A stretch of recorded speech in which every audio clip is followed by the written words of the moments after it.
ಮಹರ್ಷಿಗಳು ನೇರಾಗಿ ವೈಕುಂಠಕ್ಕೆ ಹೋಗಿದ್ದಾರೆ. ವೈಕುಂಠದಲ್ಲಿ ಶ್ರೀಮನ್ ನಾರಾಯಣನ ಕೇಳಿದ್ದಾರೆ. ಕಲಿಯುಗದಲ್ಲಿ ಪ್ರಜೆಗಳೆಲ್ಲರೂ ಕೂಡ ಗೋವಿಂದ ನಾಮ ಸ್ಮರಣೆ ಮಾಡ್ತಾ ಇದ್ದಾರೆ. ಆ ಗೋವಿಂದ ನಾಮ ಸ್ಮರಣೆಗೆ ಅರ್ಥ ಏನು ಅಂತ ಶ್ರೀಮನ್ ನಾರಾಯಣನ ಕೇಳ್ತಾ ಇದ್ರೆ ನಾರದರಿಗೆ ಹೇಳ್ತಾ ಇದ್ದಾರೆ, ಮಹಾವಿಷ್ಣು, ನಾರದ ನೀನು ನೇರಾಗಿ ಭೂಲೋಕಕ್ಕೆ ಹೋಗು. ಭೂಲೋಕದಲ್ಲಿ ಒಂದು ನಿರ್ಜನವಾದ ಪ್ರದೇಶ, ಆ ಪ್ರದೇಶದಲ್ಲಿ ಒಂದು ಗೋಮಯ ಇದೆ. ಆ ಗೋಮಯದಲ್ಲಿ ಒಂದು ಸಗಣಿ ಹುಳ, ಆ ಗೋಮಯ ಅಂದ್ರೆ ಸಗಣಿ ಅಂತ, ಆ ಗೋಮಯದಲ್ಲಿ ಸಗಣಿ ಹುಳ ಇದೆ. ಅದರಲ್ಲಿ ಹೋಗಿ ಕೇಳಿ ನೀನು ಅದನ್ನ, ಆ ಹುಳವನ್ನ ಗೋವಿಂದ ನಾಮ ಸ್ಮರಣಕ್ಕೆ ಅರ್ಥ ಏನು ಅಂತ ಕೇಳು ಅಂತ ಹೇಳ್ತಾ ಇದ್ರೆ ನೇರಾಗಿ ಭೂಲೋಕಕ್ಕೆ ಬಂದಿದ್ದಾನೆ. ನಾರದ ಮಹರ್ಷಿಗಳು ಭೂಲೋಕಕ್ಕೆ ಬಂದು ಅಲ್ಲಿ ಆ ಗೋಮಯನ ಹುಡುಕ್ತಾ ಇದ್ರೆ ಅಲ್ಲಿ ಒಂಚೂರು ಗೋಮಯ ಸಿಗುತ್ತೆ. ಅಲ್ಲಿ ಒಂದು ಕಡ್ಡಿ ತಗೊಂಡು ಅದರಲ್ಲಿ ಈಗ ಅಂತ ಇದ್ರೆ ಒಂದು ಆ ಗೋಮಯದಿಂದ ಒಂದು ಸಗಣಿ ಹುಳ ಈಚೆ ಬರುತ್ತೆ. ಈಚೆ ಬಂದ ತಕ್ಷಣ ಅದರ ಹತ್ರ ಹೋಗ್ಬಿಟ್ಟು ಗೋವಿಂದ ಅನ್ನೋ ನಾಮಸ್ಮರಣಕ್ಕೆ ಅರ್ಥ ಏನು ಅಂತ ಕೇಳ್ತಾ ಇದ್ದಾನೆ. ಯಾರೋ ನಾರದ ಮಹರ್ಷಿಗಳು ಆ ಹುಳುಗೆ ಕಿವಿಗೆ ಬೀಳೋಂಗೆ ಕೇಳ್ತಾ ಇದ್ದಾನೆ. ಸರಿ, ಆ ಗೋವಿಂದ ಅನ್ನೋ ಅರ್ಥ ಆ ಹುಳುನ್ ಕೇಳ್ತಾ ಇದ್ದಾನೆ. ಆ ಹುಳು ಹೇಳ್ತಾ ಇದ್ದೆವು ಗೋವಿಂದ ಅನ್ನೋ ನಾಮಸ್ಮರಣ, ಅದು ಕಿವಿಯಲ್ಲಿ ಬಿದ್ದ ತಕ್ಷಣ ಆ ಹುಳು ಕಿವಿಯಲ್ಲಿ ಅದು ಪ್ರಾಣ ಬಿಟ್ಟುಬಿಡುತ್ತೆ, ತಕ್ಷಣ ಸತ್ತೋಗ್ಬಿಡುತ್ತೆ. ಗೋವಿಂದ ಅನ್ನೋ ನಾಮಸ್ಮರಣೆ ಕಿವಿಗೆ ಬಿದ್ದ ತಕ್ಷಣ ಸತ್ತೋಗ್ಬಿಡುತ್ತೆ. ತಿರುಗಿ ವೈಕುಂಠಕ್ಕೆ ಓಡೋಡಿ ಬಂದು ಈ ಥರ ಆಯಿತು ಅಂತ ಹೇಳ್ತಾ ಇದ್ದಾನೆ. ಓ ಸರಿ, ಹಾಗಾದ್ರೆ ಇನ್ನೊಂದು ಕೆಲಸ ಮಾಡಪ್ಪ, ನೀನು ನೇರಾಗಿ ಭೂಲೋಕಕ್ಕೆ ಹೋಗು. ಅಲ್ಲಿ ಒಂದು ವನ ಇದೆ. ಆ ವನದಲ್ಲಿ ಒಂದು ರಾಮಚಿಲಕ ಅಂತ ಅದ್ರ ಹೆಸರು. ಆ ಗಿಳಿ ಒಂದು ಇರುತ್ತೆ. ಆ ವನದಲ್ಲಿ ಎಲ್ಲಾ ಗಿಳಿಗಳು ಇರುತ್ತೆ. ಆದ್ರೆ ಅದು ಕೂಗದ ರಾಮ್ ರಾಮ್ ರಾಮ್ ಅಂತ ಬರ್ತಾ ಇರುತ್ತೆ. ಅಂತ ಒಂದು ರಾಮಚಿಲಕ ಅಂತ ಒಂದು ಗಿಳಿ ಇರುತ್ತೆ. ಆ ಗಿಳಿ ಹತ್ರ ಹೋಗಿ ನೀನು ಕೇಳು, ಅದು ನಿನ್ಗೆ ಗೋವಿಂದ ನಾಮ ಸ್ಮರಣಕ್ಕೆ ಅರ್ಥ ಹೇಳುತ್ತೆ ಅಂತ ಹೇಳ್ತಾ ಇದ್ದಾನೆ. ಸರಿ ಅಂತ ನೇರಾಗಿ ಭೂಲೋಕಕ್ಕೆ ಬಂದಿದ್ದಾನೆ. ಅಲ್ಲೆಲ್ಲ ವನಗಳಿರುತ್ತೆ. ವನಗಳಲ್ಲಿ ಒಂದು ಹುಡುಕ್ತಾ ಇದ್ದಾನೆ. ಸುಮಾರು ಗಿಳಿಗಳಿರುತ್ತೆ. ಎಲ್ಲ ಕೂಗ್ತಾ ಇರುತ್ತೆ, ಹಣ್ಣುಗಳು ತಿಂತಾ ಇರುತ್ತೆ, ಅದ್ರ ಪಾಡ್ಗದು ಇರುತ್ತೆ. ಸರಿ ಅಂತ ಹಾಗೇ ಹುಡ್ಕೊಂಡು ಹೋಗ್ತಾನೆ. ಒಂದು ಮರದ ಹತ್ರ ಹೋದ ತಕ್ಷಣ ಅವನಿಗೆ ಆ ಗಿಳಿ ಕೂಗ್ತಾ ಇರೋ ಶಬ್ದ ಕೇಳುತ್ತೆ. ಅದರಿಂದ ಒಂದು ಗೋವಿಂದ ನಾಮಸ್ಮರಣೆ ಬರ್ತಾ ಇರುತ್ತೆ. ಆತನಿಗೆ ಗೊತ್ತಾಗುತ್ತೆ, ಓ ಇದೇ ರಾಮಚಿಲಕ ಅಂತ ಒಂದು ರಾಮಸ್ಮರಣೆ ಬರ್ತಾ ಇರುತ್ತೆ, ಗೋವಿಂದ ಅನ್ನೋ ನಾಮಸ್ಮರಣೆ. ಅದರ ಹತ್ರ ಹೋಗ್ಬಿಟ್ಟು ಗೋವಿಂದ ಅನ್ನೋ ನಾಮಸ್ಮರಣಕ್ಕೆ ಅರ್ಥ ಏನು ಅಂತ ಕೇಳ್ತಾ ಇದ್ದಾನೆ. ಆ ಗೋವಿಂದ ಅನ್ನೋ ನಾಮಸ್ಮರಣ ಆ ಗಿಳಿ ಕಿವಿಯಲ್ಲಿ ಬಿದ್ದ ತಕ್ಷಣ ಆ ಗಿಳಿ ಕೂಡ ರೆಕ್ಕೆಗಳ ಪಟ ಅಂತ ಹೊಡ್ಕೊಂಡು ಕೆಳಗೆ ಬಿದ್ದು ಹೋಗ್ಬಿಡುತ್ತೆ. ತಿರುಗಿ ಓಡೋಡಿ ವೈಕುಂಠಕ್ಕೆ ಹೋಗಿದ್ದಾನೆ. ವೈಕುಂಠಕ್ಕೆ ಹೋಗ್ಬಿಟ್ಟು ತಿರುಗಿ ವಿಷ್ಣುನ್ ಕೇಳ್ತಾ ಇದ್ದಾನೆ.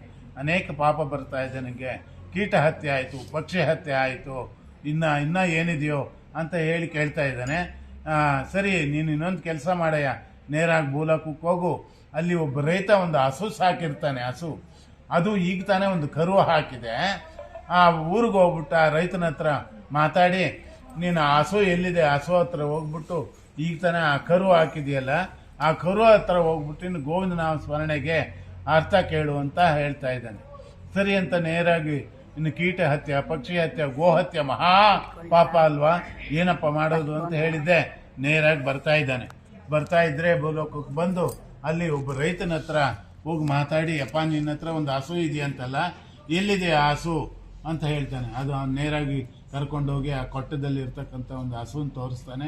ಅದು ಆ ಚಿಕ್ಕ ಒಂದು ಕರು ಹಾಲು ಕುಡಿತಾ ಇರುತ್ತೆ. ಅದು ಸರಿ, ಆ ಕರು ಹತ್ರ ಹೋಗಿದ್ದಾನೆ. ನಾರದ ಮಹರ್ಷಿಗಳು ಹೋಗ್ಬಿಟ್ಟು ಆ ಕರು ಕಿವಿ ಕೇಳೋಂಗೆ ಗೋವಿಂದ ಅನ್ನೋ ನಾಮಸ್ಮರಣಕ್ಕೆ ಅರ್ಥ ಏನು ಅಂತ ಕೇಳ್ತಾ ಇದ್ರೆ ಆ ಗೋವಿಂದ ನಾಮಸ್ಮರಣೆ ಆ ಕರು ಕಿವಿಯಲ್ಲಿ ಬಿದ್ದ ತಕ್ಷಣ ಅದು ಕೂಡ ಪ್ರಾಣ ಬಿಟ್ಟುಬಿಡುತ್ತೆ, ಗೋಹತ್ಯೆ ಬಂದ್ಬಿಡುತ್ತೆ. ತಿರುಗಿ ಓಡೋಡಿ ವೈಕುಂಠಕ್ಕೆ ಹೋಗಿದ್ದಾನೆ. ವೈಕುಂಠಕ್ಕೆ ಹೋಗ್ಬಿಟ್ಟು ಶ್ರೀಮನ್ ನಾರಾಯಣ ಕೇಳ್ತಾ ಇದ್ದಾನೆ, ಈ ಥರ ಕೀಟ ಹತ್ಯೆ, ಪಕ್ಷಿ ಹತ್ಯೆ, ಗೋ ಹತ್ಯೆ ಬಂದ್ಬಿಡ್ತು, ಅನೇಕ ಪಾಪಗಳು ಸುತ್ಕೊಳ್ತಾ ಇದೆ ನನಗೆ ಅಂತ ಹೇಳ್ತಾ ಇದ್ದಾನೆ. ಆವಾಗ ತಿರುಗಿ ವೈಕುಂಠಕ್ಕೆ ಹೋಗಿದ್ದಾನೆ. ವೈಕುಂಠದಲ್ಲಿ ಶ್ರೀಮನ್ ನಾರಾಯಣಪ್ಪ, ನೀನು ಎಂದು ಕೆಲಸ ಮಾಡಯ್ಯ, ಕೊನೆಯದು ನೀನು ಪರೀಕ್ಷೆ ಇದು, ನೇರಾಗಿ ಹೋಗು ಆ ಭೂಲೋಕಕ್ಕೆ ಹೋಗಿ. ಅಲ್ಲಿ ಒಂದು ರಾಜ ಇದ್ದಾನೆ. ಅಲ್ಲಿ ಆತ ಕೂಡ ನಾನು ಭಕ್ತಾನೆ. ಅನೇಕ ವರ್ಷಗಳಿಂದ ಆತನಿಗೆ ಸಂತಾನವಿಲ್ಲ. ಸಂತಾನಕ್ಕೋಸ್ಕರ ನನ್ನ ಪ್ರಾರ್ಥನೆ ಮಾಡ್ತಾ ಇದ್ದಾನೆ. ಈಗ ತಾನೇ ಒಂದು ಗಂಡು ಮಗು ಸಂತಾನವಾಗಿದೆ. ಆ ರಾಜನ ಹತ್ರ ನೀನು ಹೋಗ್ಬಿಟ್ಟು ಆತನ ಒಂದು ಅನುಮತಿ ತಗೊಂಡು ಆ ಮಗು ಈಗ ತಾನೇ ಹುಟ್ಟಿರ್ತಕ್ಕಂಥ ಮಗುವಿನ ಹತ್ರ ಹೋಗಿ ಗೋವಿಂದ ಸ್ಮರಣೆ ಮಾಡು, ಅವನು ನಿನಗೆ ಎಲ್ಲ ಹೇಳ್ತಾನೆ ಅಂತ ಹೇಳ್ತಾ ಇದ್ದಾನೆ. ಸರಿ, ಇನ್ನು ನಾನು ನೇರಾಗಿ ಬಂದಿದ್ದಾನೆ, ಭೂಲೋಕಕ್ಕೆ ಬಂದು ಆ ಮಹಾರಾಜನ ಆಸ್ಥಾನದ ಹತ್ರ ಹೋಗ್ತಾ ನಡ್ಕೊಂಡು ಬರ್ತಾ ಇರ್ತಾನೆ.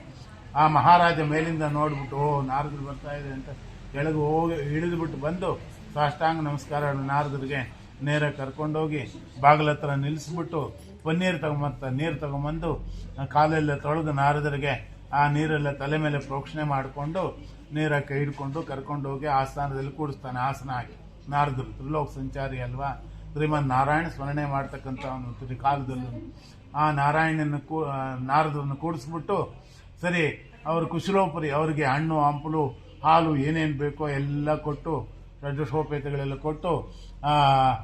ಕೊಟ್ಟು ತಿಂದ ಆದಮೇಲೆ ಅವರು ಕುಡಿದಾದ್ಮೇಲೆ ಕೇಳ್ತಾ ಇದ್ದಾರೆ, ಅಪ್ಪ ನೀವು ಬಂದಿದ್ದು ನಾರದ ಮಹಾಮನಿಗಳೇ ನೀವು ಬಂದಿದ್ದೇನು ಅಂತ ಕೇಳ್ತಾ ಇದ್ದಾರೆ. ನಾನು ಬಂದಿದ್ದು ಈ ಥರ ಒಂದು ನಿಮಗೆ ಒಂದು ಸಂತಾನವಾಗಿದೆಯಂತಲ್ಲ, ಎಷ್ಟೋ ವರ್ಷಗಳಿಂದ ಸಂತಾನ ಒಂದು ಗಂಡು ಮಗು ಆಗಿದೆಯಲ್ಲ, ಆ ಮಗು ಎಲ್ಲಿದೆಯಪ್ಪ ತೋರಿಸು ಅಂತ ಹೇಳ್ತಾ ಇದ್ದಾನೆ. ಸರಿ ಅಂತ ಏನೋ ನಾರದರು ಉಪದೇಶ ಮಾಡಬಹುದು ಅಂತ ಹೇಳಿದ್ದೆ. ನೇರಾಗಿ ಆ ಮಗು ಇರೋ ತೊಟ್ಲತ್ರ ಕರ್ಕೊಂಡು ಹೋಗ್ತಾ ಇದ್ದಾನೆ. ಒಂದು ರೂಮಲ್ಲಿ ಕರ್ಕೊಂಡು ಹೋಗ್ಬಿಟ್ಟು ನಾರದನ್ನ ಅಲ್ಲಿ ಬಿಟ್ಬಿಟ್ಟು ಉಪದೇಶ ಮಾಡೋ ಕಡೆ ಯಾರು ಇರಬಾರ್ದು ಅಂತ ಒಂದು ನಿಯಮ ಇದೆ. ಅದಕ್ಕೋಸ್ಕರ ನೇರಾಗಿ ಒಬ್ಬ ತೊಟ್ಲತ್ರ ಬಿಟ್ಬಿಟ್ಟು ವಾಪಸ್ ಬಾಗಿಲು ಮುಂದಕ್ಕೂ ಹಾಕ್ಕೊಂಡು ಬಂದ್ಬಿಡ್ತಾನೆ. ಬಂದ ತಕ್ಷಣ ಸರಿ ನಾರದ್ರು ಆ ಕಡೆ ಈ ಕಡೆ ನೋಡ್ತಾರೆ, ಯಾರು ಇರಲ್ಲ. ಸರಿ ಅಂತ ಮಗು ಹತ್ರ ಹೋಗಿದ್ದಾನೆ. ಆ ಮಗು ವಿಷ್ಣು ತೇಜಸ್ಸಿನಿಂದ ಹಾಗೇ ನಗುನಗುತ್ತಾ ಇರುತ್ತೆ, ಒಳ್ಳೆ ಲವಲವಿಕೆಯಿಂದ ನಗುನಗ್ತಾ ವಿಷ್ಣು ತೇಜಸ್ ಇರುತ್ತೆ. ಆತನು ವಿಷ್ಣು ಆ ಮಾಯಿಂದ ಹುಟ್ಟಿರ್ತಕ್ಕಂಥ ಅವನು ವಿಷ್ಣುಪ್ರಿಯ ಅಷ್ಟು ನಗ್ನಗ್ತಾ ಇರ್ತಾನೆ. ಸರಿ ಅಂತ ಆ ಮಗು ಹತ್ರ ಮೆತ್ತಗೆ ಹೋಗ್ಬಿಟ್ಟಿದ್ದೆ. ಒಂದೇ ಒಂದು ಅಕ್ಷರ ಗೋ ಅಂತ ಹೇಳ್ಬಿಟ್ಟು ವಾಪಸ್ ಬರ್ತಾನೆ. ವಾಪಸ್ ಬಂದ್ಬಿಟ್ಟು ತಿರುಗಿ ನೋಡ್ತಾನೆ. ಬಾಗಿಲ ಹತ್ರ ಬಂದ್ಬಿಟ್ಟು ಮಗು ಏನಾದರೂ ಆಗಿದೆಯಾ ಅಂತ. ಸರಿ, ಮಗು ಏನೂ ಆಗಿರೋದಿಲ್ಲ. ಸರಿ, ಎರಡನೇ ಸಲ ಹೋಗ್ತಾನೆ. ಎರಡನೇ ಸಲ ಹೋಗ್ಬಿಟ್ಟು ಎರಡನೇ ಅಕ್ಷರ ಹೇಳ್ತಾನೆ, ವಿಮ್ ಅಂತ ಹೇಳ್ಬಿಟ್ಟು ತಿರುಗಿ ಬಾಗಿಲ ಹತ್ರ ಬಂದು ಚಿಲ್ಕ ತಗೊಂಡು ಬಂದ್ಬಿಡೋಣ. ಮಗು ಎಲ್ಲಿ ಸತ್ತು ಹೋಗ್ಬಿಡ್ತಾರ, ರಾಜ ನಾನು ಬಿಡ್ತಾನ, ಎಷ್ಟೋ ವರ್ಷಗಳಿಂದ ತಪಸ್ ಮಾಡಿದಾನೆ ಅವನು ಮಗುಗೋಸ್ಕರ, ಅವನೇನಾದರೂ ಆದರೆ ನನಗೆ ಬಿಡ್ತಾನ ಅಂತ ಹೇಳಿದ್ದೆ. ವಾಪಸ್ ಬರ್ತಾನೆ. ಸರಿ, ಒಂದು ಸ್ವಲ್ಪ ಹೊತ್ತು ಆದಮೇಲೆ ತಿರುಗಿ ನೋಡ್ತಾನೆ. ತಿರುಗಿ ನೋಡಿದಾಗ ಮಗು ಏನಾಗಿರೋದಿಲ್ಲ, ಹಾಗೆ ಅದಕ್ಕೆ ಇರುತ್ತೆ. ತಿರುಗಿ ಮೂರನೇ ಸಲ ಹೋಗ್ತಾನೆ. ಮೂರನೇ ಸಲ ಹೋಗ್ಬಿಟ್ಟು ಮೂರನೇ ಅಕ್ಷರ ಹೇಳಿಬಿಡ್ತಾನೆ. 3 ಅಕ್ಷರ ಕಿವಿಲಿ ಬಿದ್ದುಬಿಡ್ತು, ಗೋವಿಂದ ಅನ್ನೋ ಅಕ್ಷರ ಕಿವಿಲಿ ಬಿದ್ದುಬಿಡ್ತು. ವಾಪಸ್ ಬಂದು ಬಾಗಿಲು ತಗೊಂಡು ಈಚೆ ಬಂದ್ಬಿಡ್ತಾನೆ. 3 ಅಕ್ಷರ ಗೋವಿಂದ ನಾಮ ಸ್ಮರಣೆ ಕಿವಿಲಿ ಬಿದ್ದು ಹೋಗ್ಬಿಡ್ತು. ಎಲ್ಲಿ ಮಗು ಸತ್ತೋಗ್ಬಿಡ್ತೋ, ಇವೆಲ್ಲ ಸತ್ತೋಗ್ಬಿಡ್ತಲ್ಲ, ಗೋವಿಂದ ನಾಮ ಸ್ಮರಣೆ ಬಿದ್ದ ಸತ್ತೋಗ್ಬಿಡ್ತು ಅಂತ ಹೇಳಿದ್ದೆ. ವಾಪಸ್ ಬಂದ್ಬಿಡ್ತಾನೆ, ಬಾಗಿಲು ತಗೊಂಡು ವಾಪಸ್ ಬಂದ್ಬಿಡ್ತಾನೆ. ರಾಜ ನನ್ ಬಿಡ್ತಾನೆ. ಸರಿ ಅಂತ ಹಾಗೆ ನಾರಾಯಣ ಸ್ಮರಣೆ ಮಾಡಿಕೊಂಡು ಒಂದು ಅರ್ಧ ಮುಕ್ಕಾಲು ಗಂಟೆ ಕಾಲಹರಣ ಮಾಡಿ ಮೆತ್ತಗೆ ಹೋಗಿ ತಿರುಗಿ ಬಾಗಿಲು ತೆಗೆದು ನೋಡ್ತಾನೆ. ಮೆತ್ತಗೆ ಬಾಗಿಲು ತೆಗಿತಾನೆ. ಸಂಜೆ ನೋಡಿದ ತಕ್ಷಣ ಆ ಮಗುನೇ ಕರಿತಾ ಇದೆ, ಬನ್ನಿ ನಾರದ ಮುನಿಗಳೇ, ನಿಮ್ಮ ಪ್ರಶ್ನೆಗೆ ನಾನು ಉತ್ತರ ಹೇಳ್ತೀನಿ ಅಂತ ಹೇಳಿದ್ದೆ. ಆ ನಾರದ ಮಹಾಮುನಿಗಳನ್ನ ಕರೀತಾ ಇದ್ದಾನೆ. ಕರೆದು ಆ ಮಗು ಕರೆದು, ನಿಮ್ಮ ಪ್ರಶ್ನೆ ಇಷ್ಟೇ ಅಲ್ವಾ, ಗೋವಿಂದ ನಾಮ ಸ್ಮರಣೆಗೆ ಅರ್ಥ ಬೇಕು ತಾನೆ, ನಾನು ಹೇಳ್ತೀನಿ ಬನ್ನಿ ಅಂತ ಆ ಸಣ್ಣ ಮಗು ಕರಿತಾ ಇದೆ. ಸರಿ ಅಂತ ಹತ್ರ ಹೋಗ್ತಾನೆ. ನೋಡಿ, ನನ್ನ ಜನ್ಮ ನಾನು ಮೊದಲು ಒಂದು ಸಗಣಿ ಹುಳುವಾಗಿ ಹುಟ್ಟಿದ್ದೆ. ಆವಾಗ ನನ್ನ ಕಿವಿಲಿ ಗೋವಿಂದ ನಾಮ ಸ್ಮರಣೆ ಮಾಡಿದೆ. ನನಗೆ ಮುಂದಿನ ಜನ್ಮ ಒಂದು ಹಣ್ಣುಗಳು ತಿನ್ನುವಂಥ ಒಂದು ಗಿಳಿ ಜನ್ಮ ಸಿಕ್ಬಿಡುತ್ತೆ ನನಗೆ ಅಂತ ಹೇಳ್ತಾನೆ. ಸರಿ, ಆವಾಗಲೂ ನನ್ನ ಕಿವಿಯಲ್ಲಿ ಗೋವಿಂದ ನಾಮ ಸ್ಮರಣೆ ಮಾಡಿದೆ. ಆವಾಗ ನಾನು ಆವಾಗಲೂ ಶರೀರ ಬಿಟ್ಟು ಒಂದು ಗೋವು ಜನ್ಮ ಸಿಕ್ತು ನನಗೆ. ಒಂದು ಪವಿತ್ರವಾದ ಗೋವು ಜನ್ಮ ಅದು. ಹಾಲು ಮೊಸರು ಬೆಣ್ಣೆ ಎಲ್ಲ ದೇವರಿಗೆ ನೈವೇದ್ಯ ಮಾಡ್ತಕ್ಕಂಥ ಒಂದು ಜನ್ಮ ಸಿಕ್ಬಿಡುತ್ತೆ ನನಗೆ ಅಂತ ಹೇಳ್ತಾ ಇದ್ದಾನೆ. ಸರಿ, ಆವಾಗಲೂ ನನ್ನ ಕಿವಿಯಲ್ಲಿ ಬಂದು ಗೋವಿಂದ ನಾಮ ಸ್ಮರಣೆ ಮಾಡಿದೆ. ನೋಡಿ, ಈಗ ನಾನು ರಾಜಕುಮಾರನಾಗಿ ಹುಟ್ಟಿದ್ದೇನೆ ಅಂತ ಹೇಳಿ ಇದೇ ಗೋವಿಂದ ನಾಮ ಸ್ಮರಣೆ. ಆ ಗೋವಿಂದ ನಾಮ ಸ್ಮರಣೆ ಮಾಡ್ತಾ ಇದ್ರೆ ನಾವು ಕೂಡ ಎಲ್ಲರೂ ಕೂಡ ಪದವಿಗಳು ಸಿಗುತ್ತಾ ಹೋಗುತ್ತೆ. ಕೊನೆಯಲ್ಲಿ ನಮ್ಮ ಮಾನವ ಜನ್ಮ ಕೂಡ ಅಷ್ಟೇ, ಗೋವು ಜನ್ಮ ಬಂದು ಮಾನವ ಜನ್ಮ ಬರುತ್ತಂತೆ. ಹಾಗಾಗಿ ಆ ಗೋವಿಂದ ನಾಮ ಸ್ಮರಣೆ ಮಹಿಮೆ ಈ ತರ ಇರುತ್ತೆ. ಎಲ್ಲರೂ ಕೂಡ ಗೋವಿಂದ ನಾಮ ಸ್ಮರಣೆ ಮಾಡಿ. ಫಸ್ಟ್ ಹೇಳೋದು